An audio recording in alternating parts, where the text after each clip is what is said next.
么带头在这闹事啊？不是闹事，我们的伸张正义。洪老师，你可算来了，快给大伙解释解释，咱们之前不是说好的吗？说好了的，大家听见了吗？好了，大家有所不知啊，人家天龙集团给我们的补偿款比元力集团多，那为啥我们村的地还是给了元力集团呢？这元力集团的老板叫江远，他是洪老师的亲戚，是洪亮的小舅子，所以我们的地批给了元力集团。大家明白为什么了吗？说一下，你这无中生有啊！你这样子，我可以去告你的。洪老师，你告我，我真害怕了。洪老师为什么能告我？凭什么能告我？那是因为洪亮身上那身官服，洪亮勾结自己的小舅子，以权谋私，霸占我们的土地，我们能忍吗？不能忍！我们要讨司法，抵抗！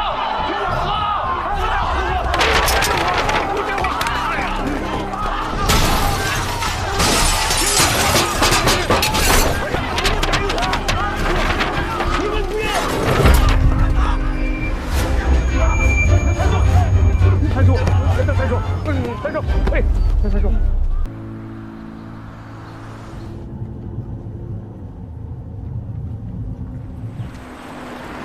欧阳，挪开，我得进去。不行啊，哥，现在那个外来车辆不让进呢。我有急事，我回家，是我。那你也不行，大哥，弘毅大哥给我下的命令。给我看着车。好。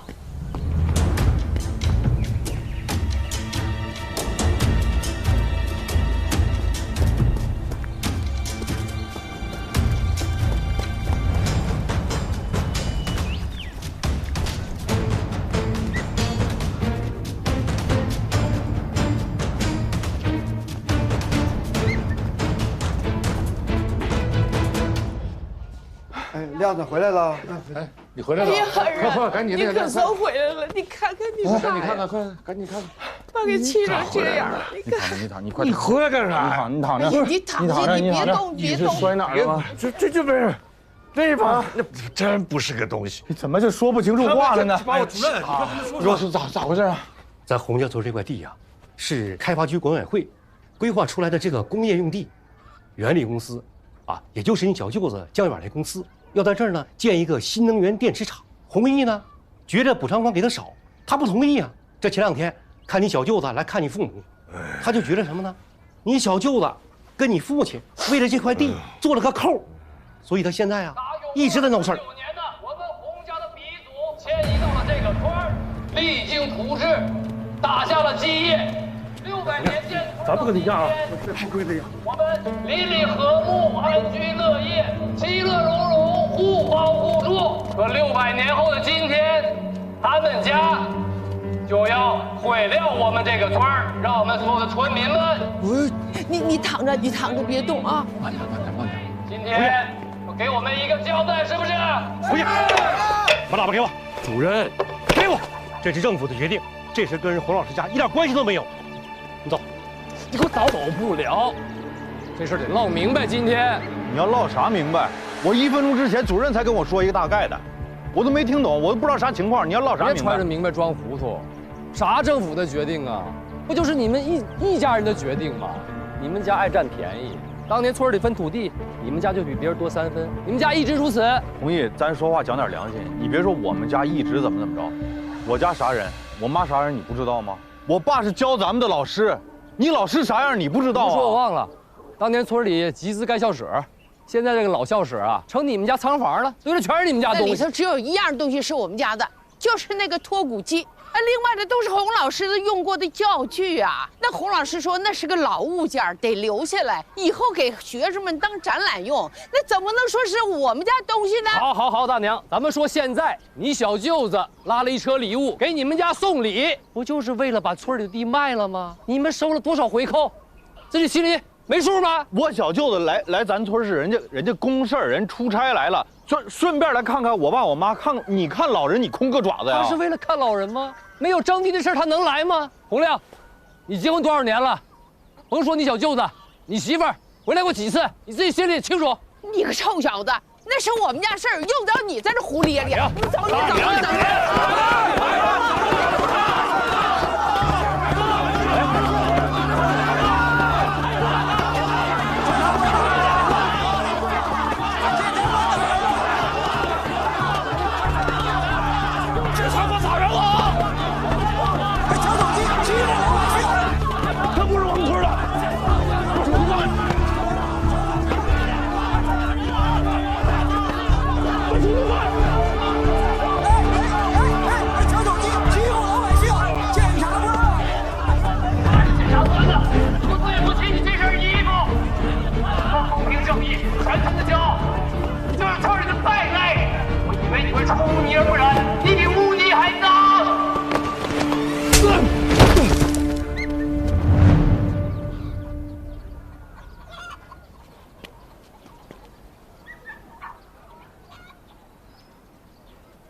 事儿真不赖我，我们公司去你们村里拿地，那都是走的正规程序，区里批的。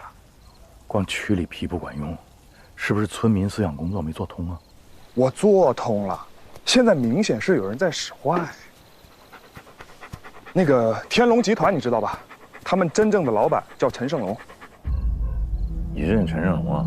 我不认识陈胜龙，但是他也想拿你们村的地，所以呢就去争了一下，但实力又不够，所以区里就批给我了。现在他冲着我来了。姐夫，要我说啊，那陈胜龙他就一地地道道黑社会。你不是在专案组吗？你查查呀。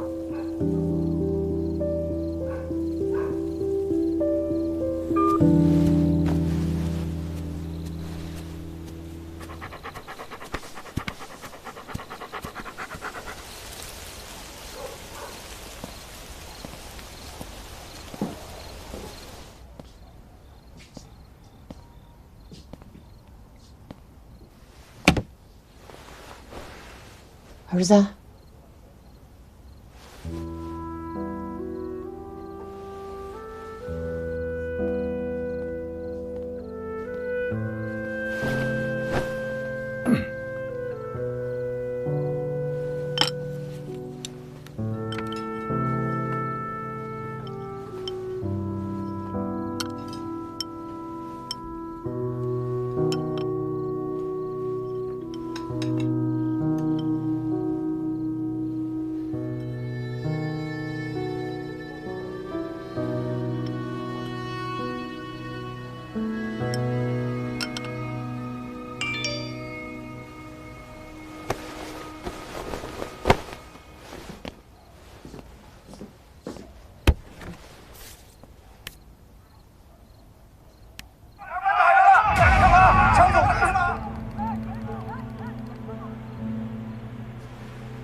哎，这怎么到网上去了？这谁弄的？怎么那么快啊？你看，哎呀，我这手机上也有，你看，这怎么全都有了啊？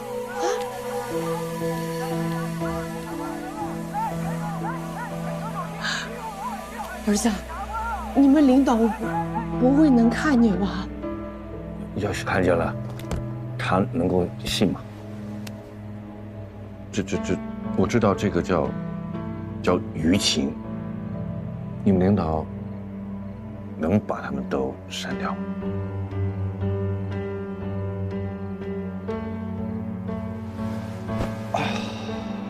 儿子，那你们领导要是能看见这个，你这身衣服是不是就保不住了？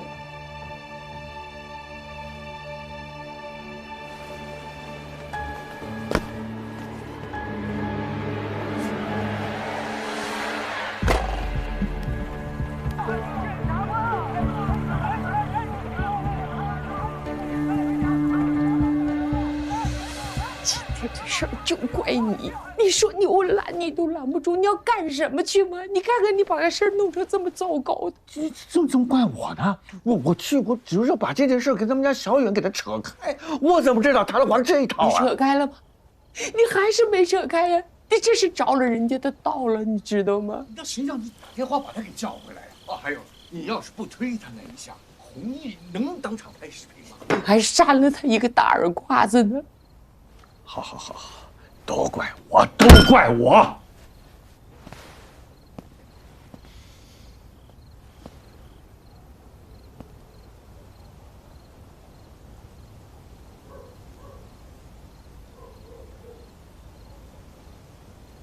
走，趁着天黑，今晚就走，离开这里，离开洪家村儿。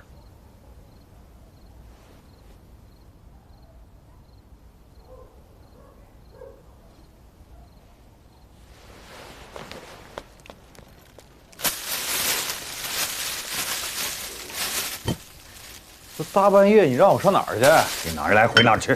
那人明天弘毅再来怎么办？那明天要再来，你在这儿那就是个麻烦。你要是不在这儿，一切就烟消云散。他散不了。人民要带更多的人过来，指名道姓骂你，骂咱家，欺负你们，咋办？他们来干什么我们管不了，但是我只要管住你爸这张嘴，那就啥事儿都没有。不是，我爸我妈在这儿，然后他们……哎呀，你快走吧，你快走，你快走。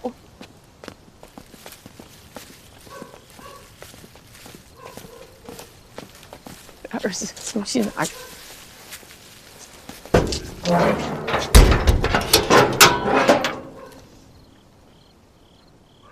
一鱼一山，一残一帆，沧海桑田，光阴流转。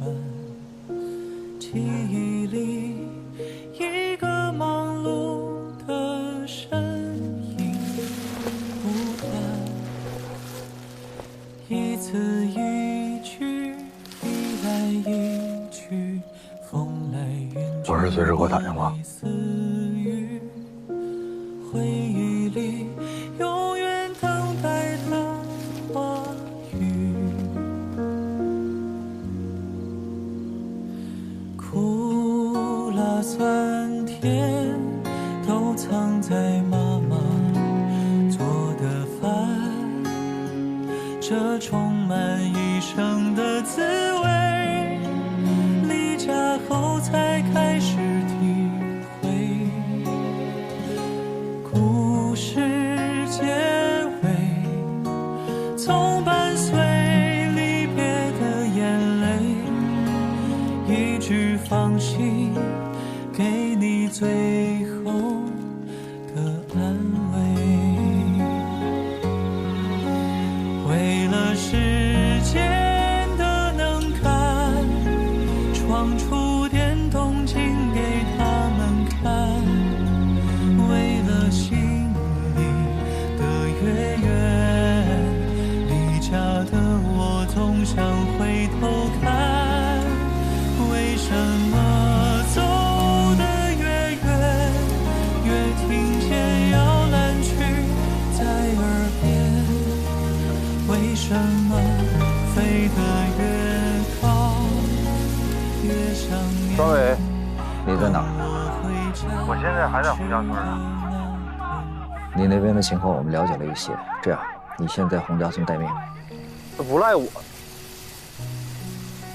那这么的，我今天我回海州完了，我跟您当面说明一下就行。组织需要进一步了解情况，等我消息。知道。故事结尾，总伴随离别的眼泪，一句放心，给你最后的安慰。为了时间的能看，闯出点动静给他们看。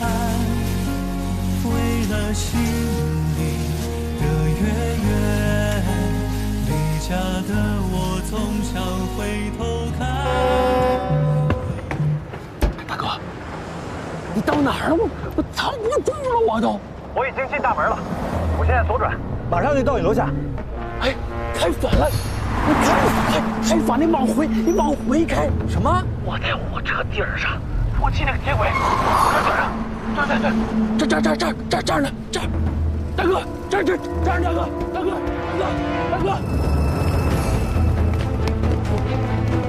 我看到了。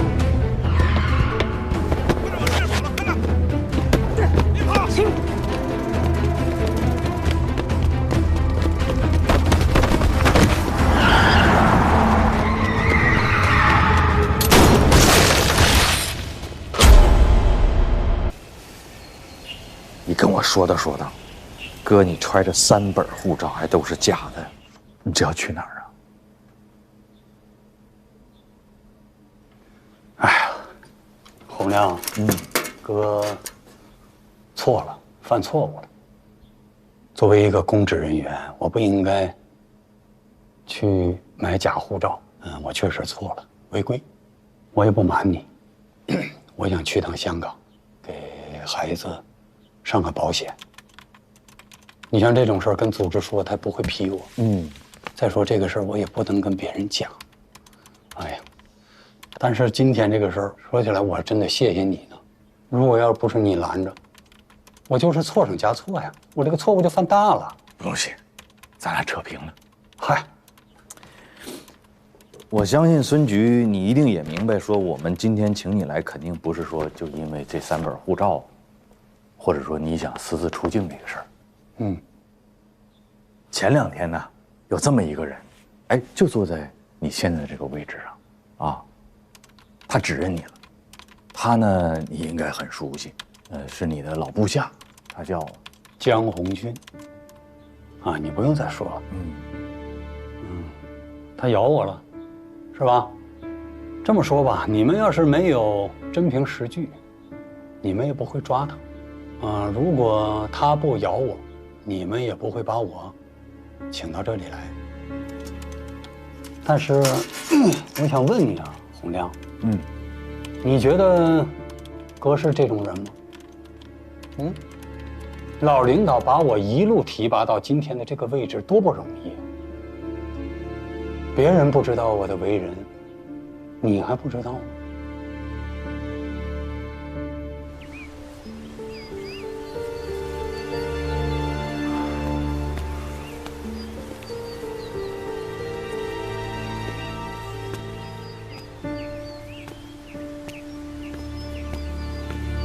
哎呀，当领导的总是领先一步啊！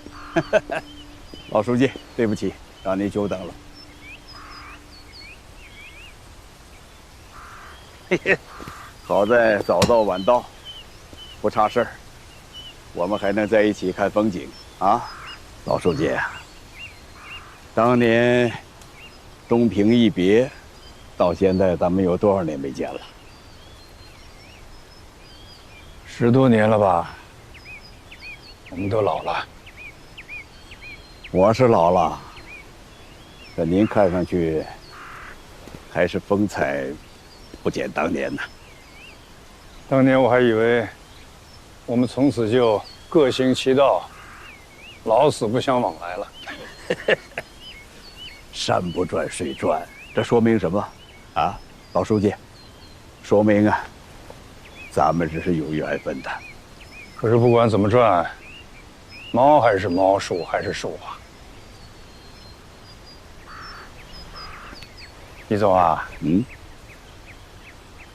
人老了就要服老，一代人自有一代人的活法，儿孙自有儿孙福，他们的路最好还是让他们自己走。啊，我听说于总弄了个庄园，养马种花，锦衣华食，这样颐养天年很好，知足常乐吧。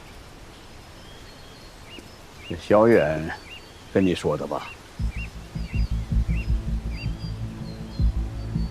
说起江红军，这个孩子本质还是不错的，啊，非常好。我不知道你们还记不记得当年的829大案？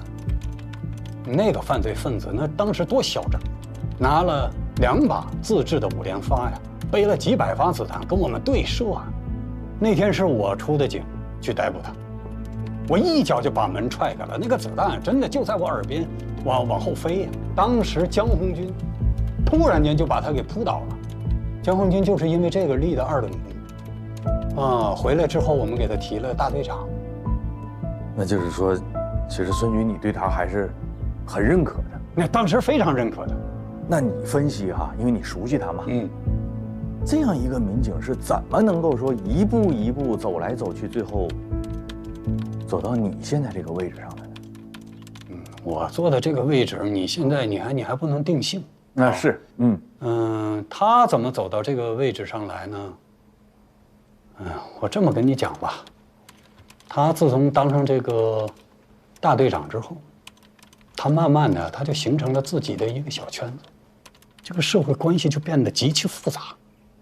说真心话，我对他交往了什么人，啊，和什么圈子打交道，我真的都不是很清楚。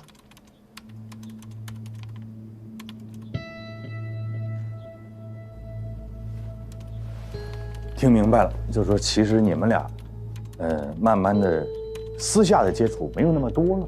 那不管怎么说，就是你们俩当时啊，上下级一场也好，还是说兄弟手足情深也好哈，那他怎么还会说，坐到这儿，把你给指认出来了呢？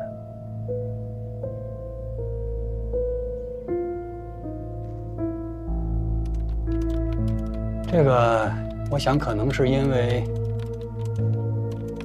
我当了他前进路上的绊脚石。怎么讲？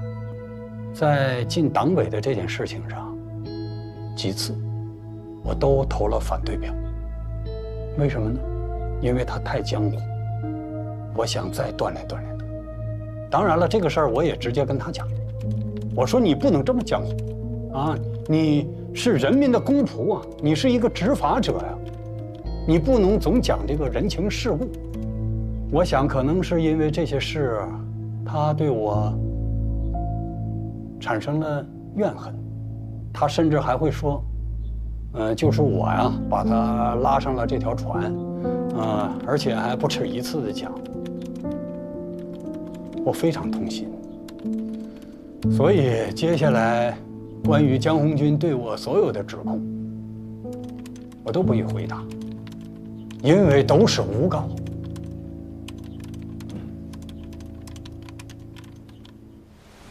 老书记，我知道，您今天找我来是为了什么？其实啊，这些年我也不太管事儿了。但是树欲静而风不止啊！于天成，你别跟我装糊涂。你要是真想退休，就凭江源几句话你就不退了？你是什么人，我还不清楚。50%的利润，你就敢铤而走险？100%的利润，你就敢践踏一切法律？现在有了这个铜镍矿，我看你啊，就敢杀人放火。可是我要提醒你，现在不是10多年前了，党纪国法不容践踏。你要是再玩你们那一套，我相信你会连老本都赔进去。你还想再把我们家卷进去一次啊？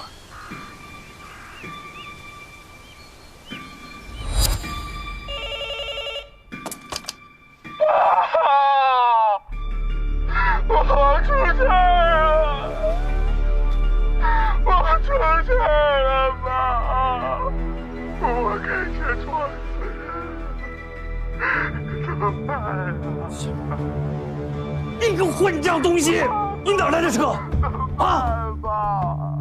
谁让你开的？喂，我于天成。你儿子把人撞死了，醉酒、无照，再加上撞死人，江书记，这至少也应该是7年吧。我们现在在平南大道，您赶快过来吧。趁我还没有报警，你现在过来，江书记，人可以算是我撞死的。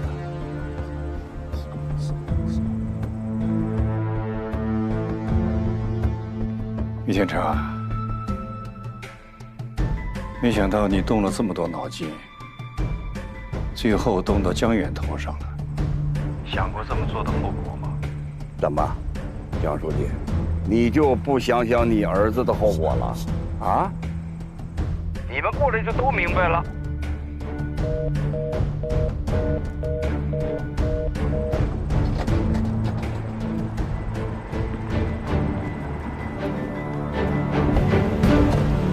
江书记，经过调查，肇事车辆的司机不是江远，您可以先带他走，后续需要配合我们再做个笔录。去，慢点。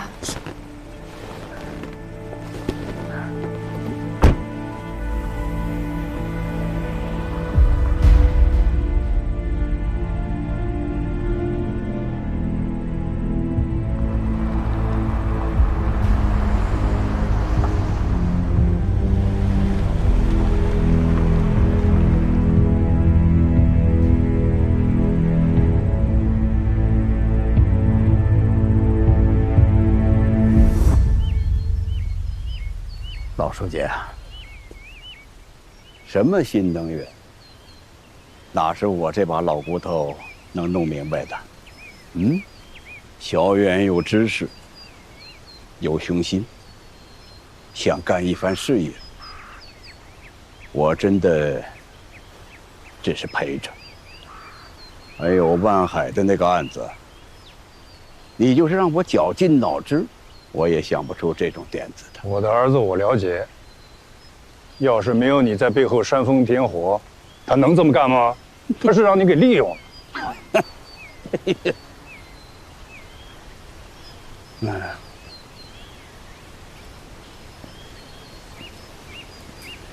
好吧，于总，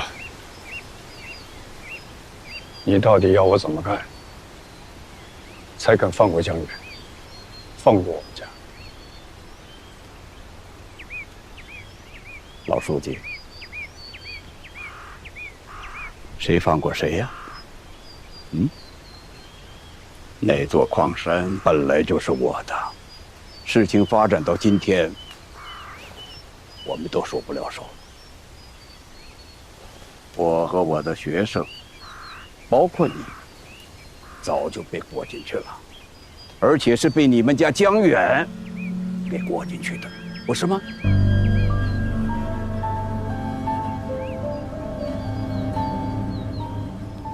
实话跟你说吧，江远在3年前就开始布这个局了。你那个儿子，你真的了解他吗？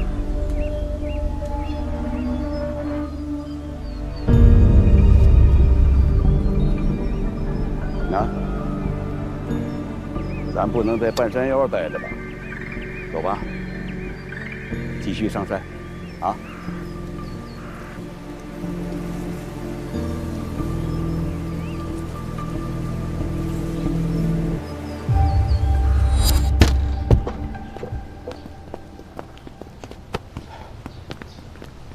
江书记，你可是真够狠的，就这样把我赶出东平了吗？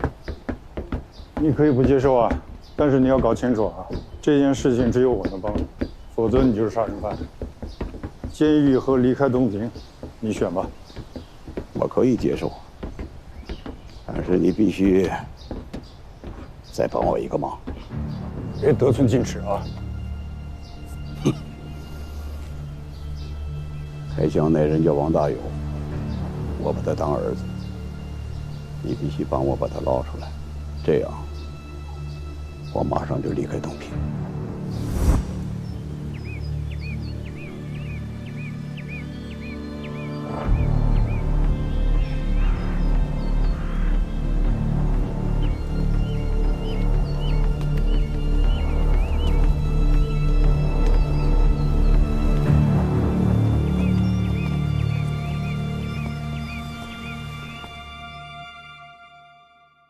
这就是我带的一支好队伍。东平的干部，一个个被带走，都查到家门口来了。我居然什么都不知道。万海案走到现在，办成今天这样，始终没有人跟我讲实话，更不可能有人提醒我。万海案要是出了问题，影响有多大我就不说。老许，你觉得你还能安稳退休吗？还有你，李仁俊，你这个刚提上来的检察长，你的位置坐得稳吗？就是我这个政法委书记，在全省也会成为笑话。赖书记，我这个事儿啊，你先别太激动。这件事情啊，你先坐下。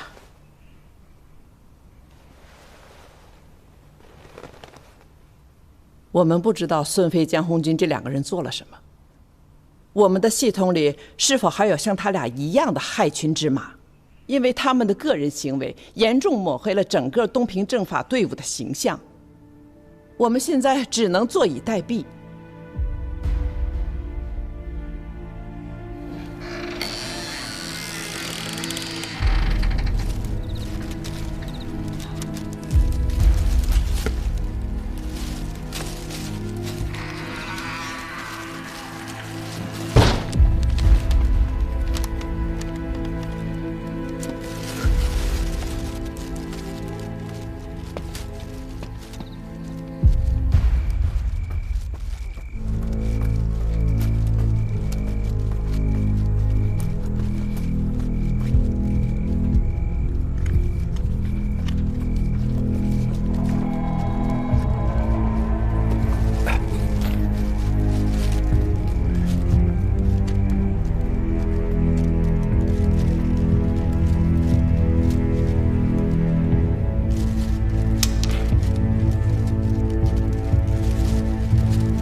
吃饭。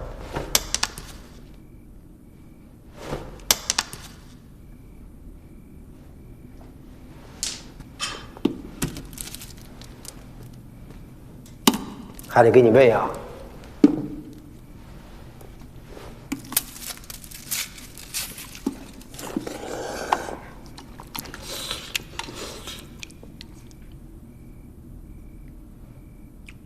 有人来吗？调查的。我上回跟你说都白说了，咋还寻思这事儿呢？你那就是做梦，不可能的事儿。咋的？不信呐？不信你自己上门口等着去，看他们啥时候能来。不是，我就合计不明白，这社会它不讲王法吗？这没人管管他们吗？这拥护啥呀？因为啥？也难怪，你是我看着长大的，从小到大吧，你没吃过亏，没上过当，没受过委屈，啥事都得依着你，你总觉得你啥事都能办成，但你心里没数吗？你这些事儿都有你爸在前面撑着呢，有很多事儿你不用知道，你爸就给你办了。可现在不一样了，少爷，你爸现在在里边呢。咱家已经不是原来的万家了。这2年你也经历这么多事儿了，你也该长大了。这现实就摆在眼前呢。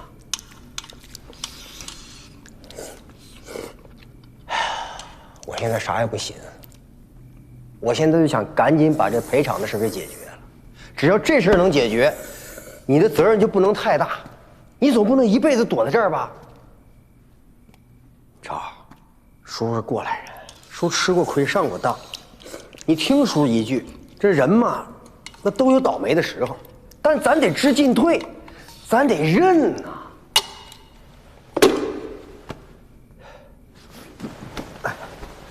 我认，关键你告诉我，我认啥数？咱家从始至终做什么错事儿了？哎呀，我就合计，省里好不容易来人了。调查矿难，他把陷害咱那个人给抓着，咱就不用赔钱了。还有我爸是黑社会吗？他把我爸的这案子查清楚了，我爸就不用进监狱，就能出来了。你不是小孩了，这么简单的问题你还想不明白吗？如果省里市里的领导真管用，咱家至于这样吗？你爸至于进去吗？这说明啥？说明他们只手遮天。你这样越折腾，他们越让你难受。这叫折腾吗？这不叫折腾。咱家做错啥了？这叫折腾？你就怕？你怕有啥用？你怕？现在不是怕不怕的事儿，现在人家要你命，你要不答应，人家要你死。我死就死，我爸教我了，死了也得当个爷们儿。你告诉我他们到底是谁，我找他们去。哎，找他们去！你起来，怂货，混账！你打，我这次让你打，你打死我，上次他们打死我了，来打！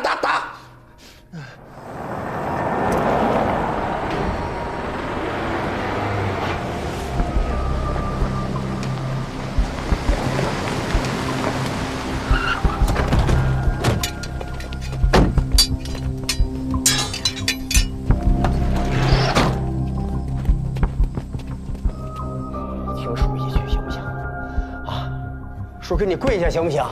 你哪儿也不能去呀，外边真危险。我他你别拉我，你让我走，你别拉我，你别让我走，让我。万副总，可以啊，跟我玩灯下黑是吧？叔，是他不？是。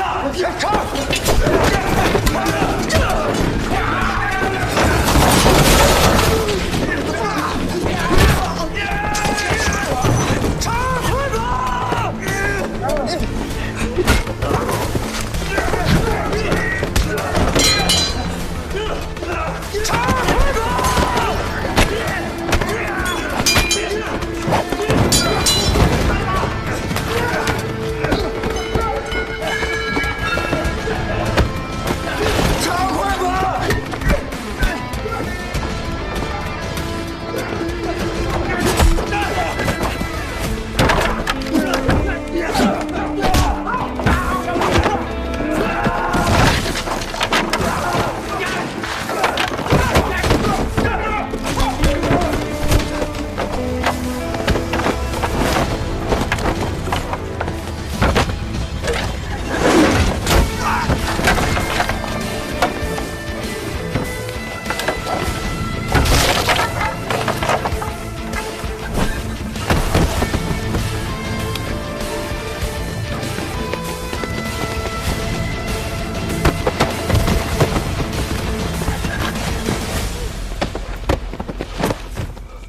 成，你没事吧？你能跑啊！别打了，别打了，有事冲我来。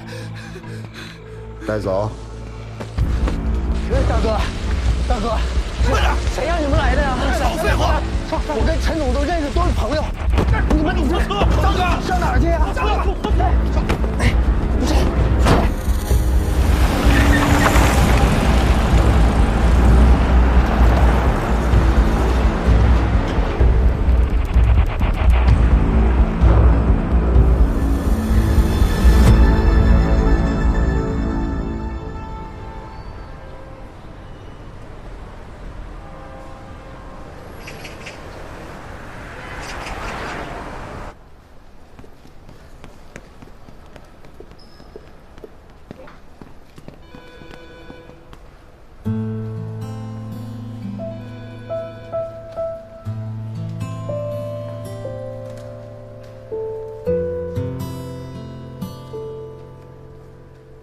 今天干嘛来了？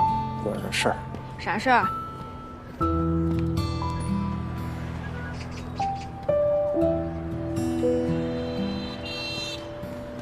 咋了？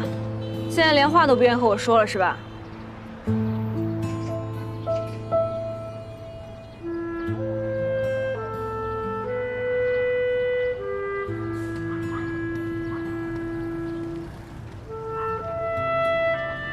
中兴路知道吧？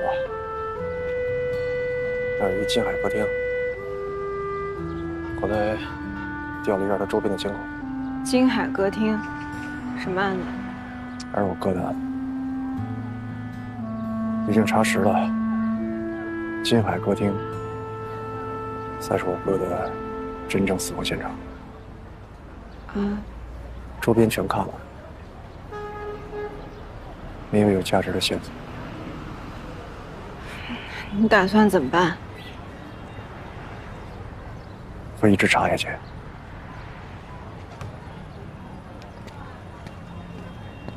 秦风，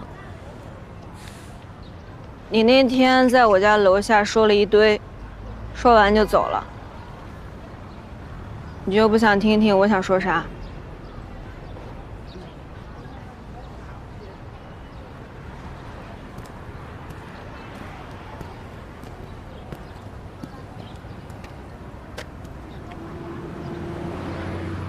你说自己是个怂人，但是你知道吗？我觉得你是个骨子里面很勇敢的人，只是你自己一直看不起你自己。就像那天你说你没有资格喜欢我一样，其实有没有资格不是别人说了算，而是你自己。如果连你自己都这么想的话，你还怎么指望别人去正视你啊？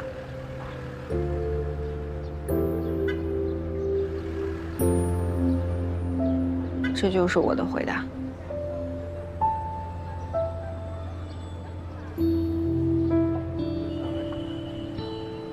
你就没什么想和我说的呀？再给你一次机会。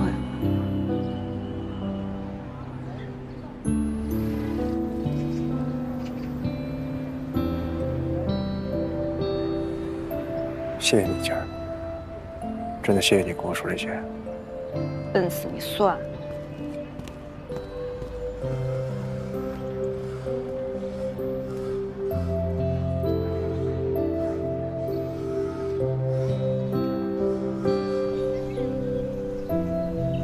叶信，子健在家吗？没有啊，他们公司今天挺忙的。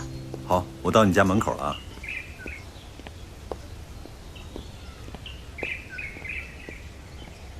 你现在怎么回事呀？子健不在才来找我，还是我亲哥吗？什么事儿啊？坐坐坐。也没什么事儿。哎，那个，你跟子健最近怎么样？挺好的呀。他这个人呀，什么都好，就是太忙了。我让他帮着我去订那个婚庆公司，他都没时间。婚庆公司？何止婚庆公司啊！在哪儿订酒席，在哪儿度蜜月，机票、酒店都是你妹妹我一个人弄的。那那子健最近在忙些什么呀？天龙的业务呗。我跟你说啊，子健现在基本上就是天龙集团的2把手了。那个龙哥什么事都要问他，我甚至都觉得，如果没有我们家子健，那天龙集团什么都不是，没什么未来。怎么说呢？ No， 那个龙哥不是想要进军新能源领域吗？嗯，就凭着子健和嫂子这层关系，帮他省了多少事儿。而且就说投入这方面啊，嫂子把他和万川矿业这么一连线，龙哥新能源的第一步就算走稳了。那你说要是没有子健，光他自己去张罗，我看再投5个亿都不一定能起步。所以你那个房子啊，你根本没有必要担心。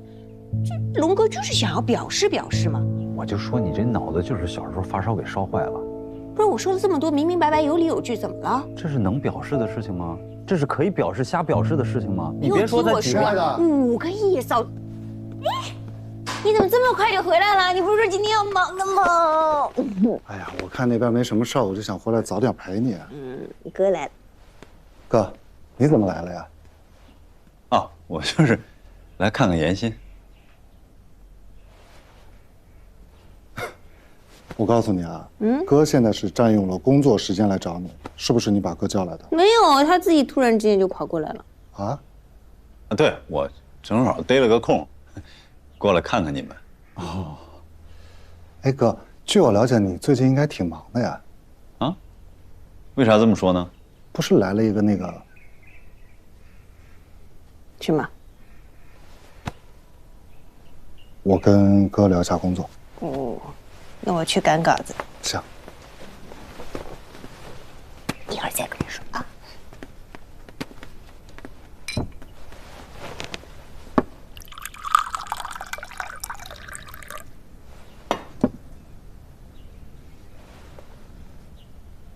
哥，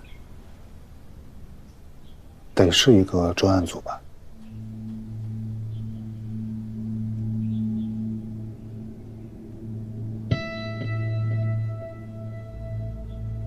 你这消息挺灵通啊，还抓了2个人。你怎么知道的？东平就这么大，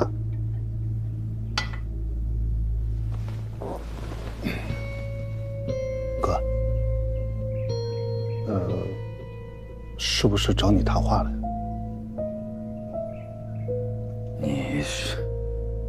你为什么会觉得他们会找我谈话呢？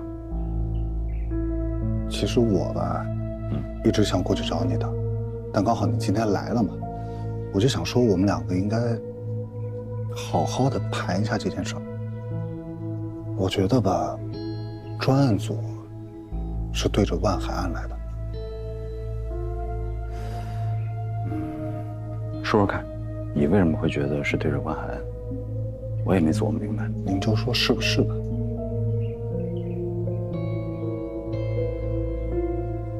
哎，专案组的事儿，你听谁说的？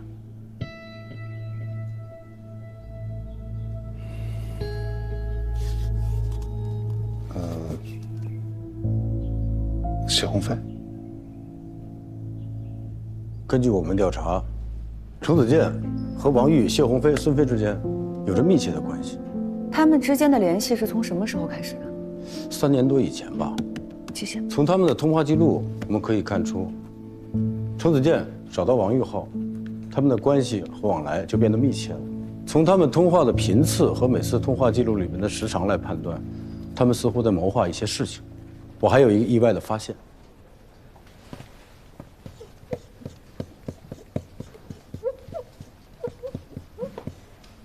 温情，东平中级人民法院刑一庭庭长，万海案的主审法官。没错，除了江红军、陈有才之外，程子健和所有人都保持着紧密的关系。而陈有才和王玉之间有联系，江红军和孙飞之间有联系，关系层级出来了。程子健是核心，这其他的人都是万海案的关键人物，而且他还是李仁俊的妹夫。司法掮客。其实程子健的履历并不复杂，研究生毕业以后进了县检察院，5年前离的职，到东平不久就去了天龙集团，在天龙集团任法务总监。很快，天龙集团注资，他就成立了自己的律所。白哥，我跟你坦白啊，其实我跟老谢的关系不错，我俩在当时县检察院的时候我们就认识了，通过万海案我们更熟了一些，所以我们俩在万海案的时候也相互有一些照应，人情世故嘛。哥，这件事儿你看破不说破。你们单位现在负责万海案，然后就把万海辩护律师这位置给他了。他觉得我这案子拖的时间太长了，跟我说能不能换一位律师。我说我律师挺好的，为什么要换呢？他没搭理我。没成想，过了几天，张文金变成了黑社会同伙了。再没过几天，乔振兴死了。2次尸检这事儿。我给你们单位就你一个人打电话，你就给谢鸿飞打电话，谢鸿飞就……谢鸿飞给你打电话，你俩聊啥呢？应该是聊万海的事儿吧。我俩打电话能说啥呀？在东平，陈总也算是我的亲人，子健就是我的亲弟弟。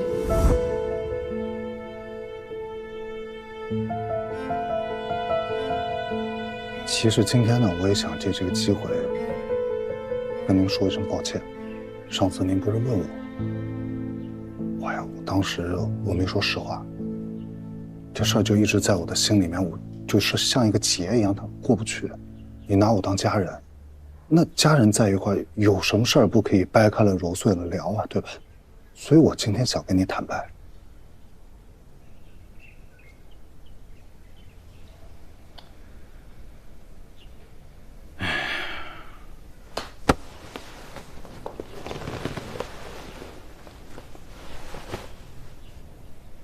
子健，你能这么说，我其实心里挺欣慰的。这么多年我就看好你，要不然也不能把妹妹交给你。就像你说的，咱们是一家人，所以有些事儿，我希望你能如实的告诉我。我其实就是想问你啊，你跟陈胜龙到底什么关系啊？啊？你们俩应该不是这种单纯的雇佣关系吧？这陈总到底是个什么样的人？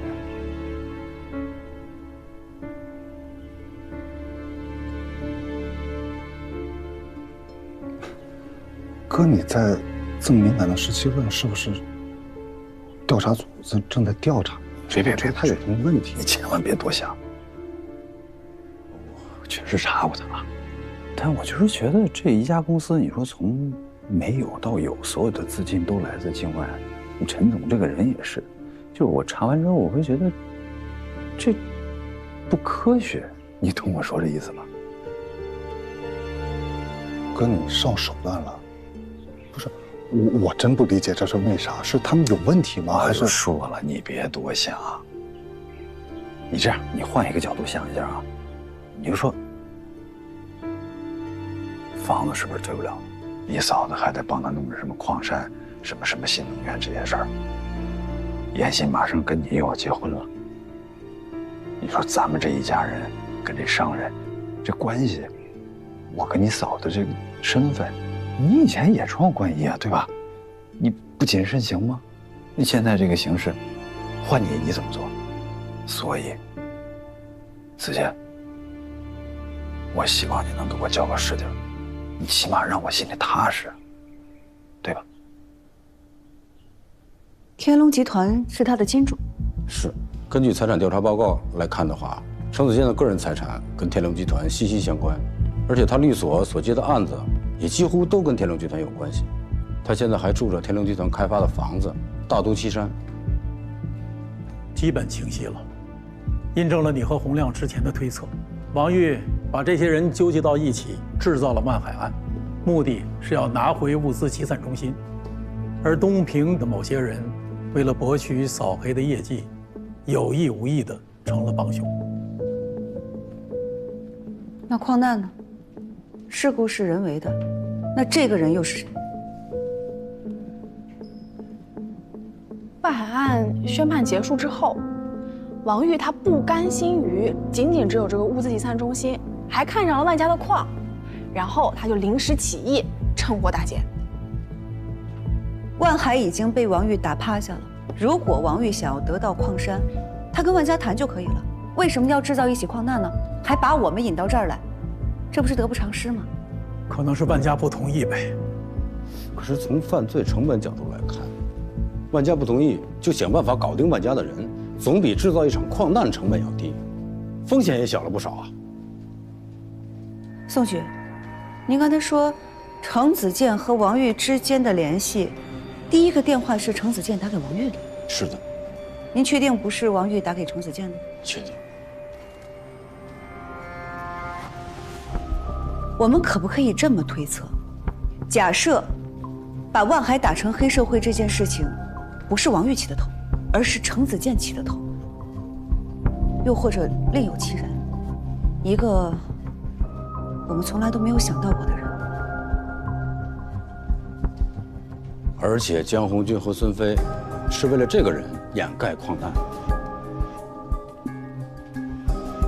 宋局，麻烦公安队同志继续围绕程子健查，尤其是他供职的天龙集团。好，切记不要打草惊蛇。如果我们的推测成立，那这个人太核心、太关键了，我们要放长线，钓大鱼。好，你看，在你看来，你觉得陈总的发展的特别快，那是因为他其实很早之前认了一个大哥，我估计这人你还认识，叫宇天成。哪个宇？大禹治水的禹。其实这件事儿，陈总之前跟我聊过，他好像说的是，在初中的时候他就辍学，然后跟了这个宇大哥，从10几岁跟到现在，20多年了。但这个大哥人不错的，他是有情怀的，人发达了以后还想着回东平给东平再建设一下，所以才在东平给陈总成立了天龙集团。当然了，这些所有的资金啊都是那大哥给的，所以哥你放心，真的没问题。在你们看来，陈总好像很神秘，其实没什么神秘的呀，他不过就是跟了一个好大哥，然后这好大哥认了这个小弟，跟了他这么多年，给了他一个机会，就成就了现在的他，就这么简单。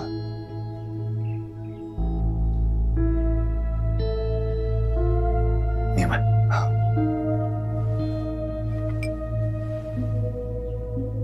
对，还有一件事啊，那个王玉，王玉那个集散中心，就2、3年前，这个陈胜荣陈总是不是想要过他这个集散中心啊？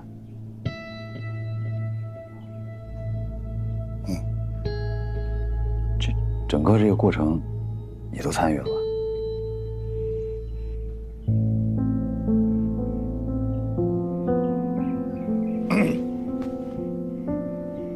哎呦，不行，我得走了，跟你聊着聊着，忘了我后边还有事儿。行，衣服挂。我让严青送你啊。哎，哥，其实今天你能像家人一样跟我聊这么多，我心里挺踏实的。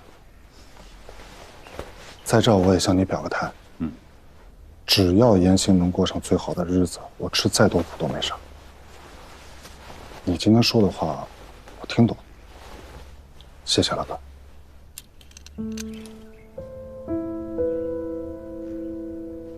明白。严青，我走了啊。舅舅走了。哎，哥，哎呀，哥，哎，你是来找我的吗？怎么跟子健聊完就走了？哎，等，你跟我说实话，是不是跟嫂子吵架了？没关系，我给她打个电话，我帮你从中斡旋斡旋。什么乱七八糟的呀？那什么事儿啊？啊？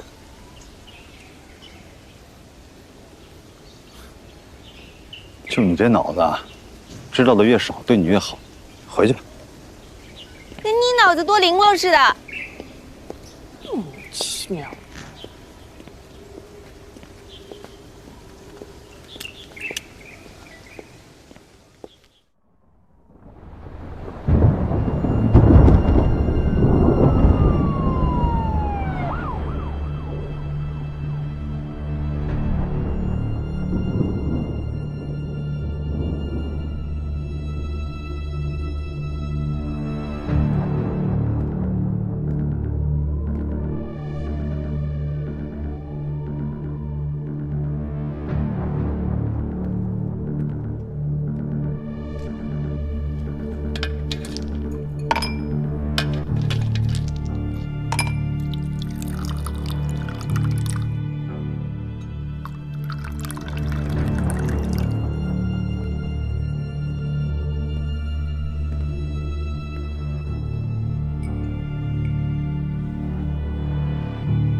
底在吵啥呢？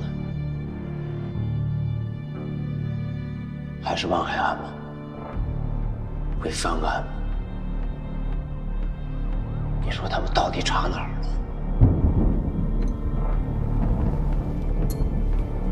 能查到我吗？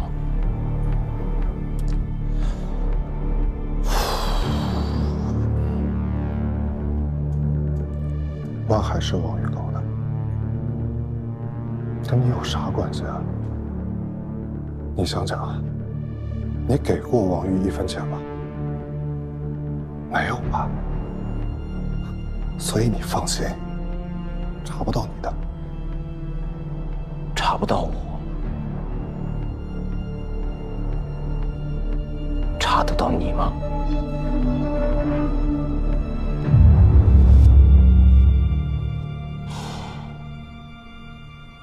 龙哥，你还记得你第一次找我来，跟我聊万海这件事情的时候吗？老板，程律到了。陈总，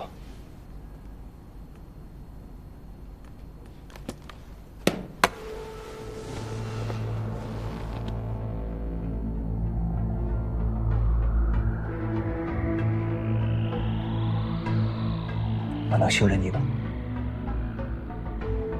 陈总如果不信任我，就不会这么问。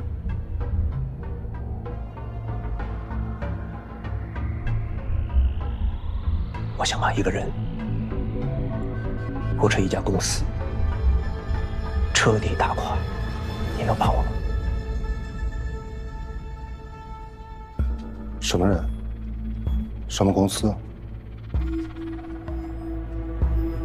不可以有任何隐瞒。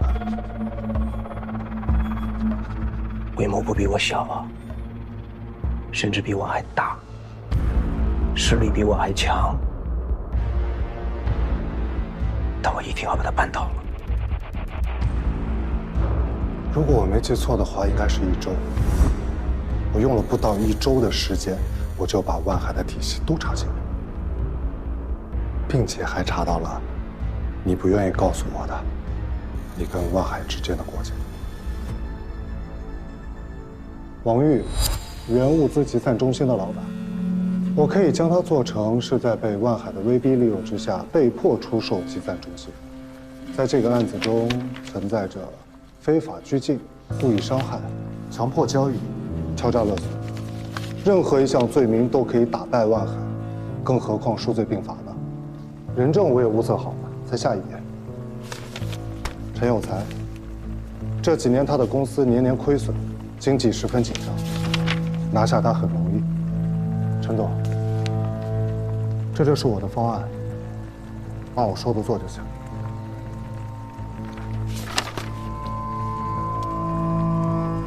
程律师，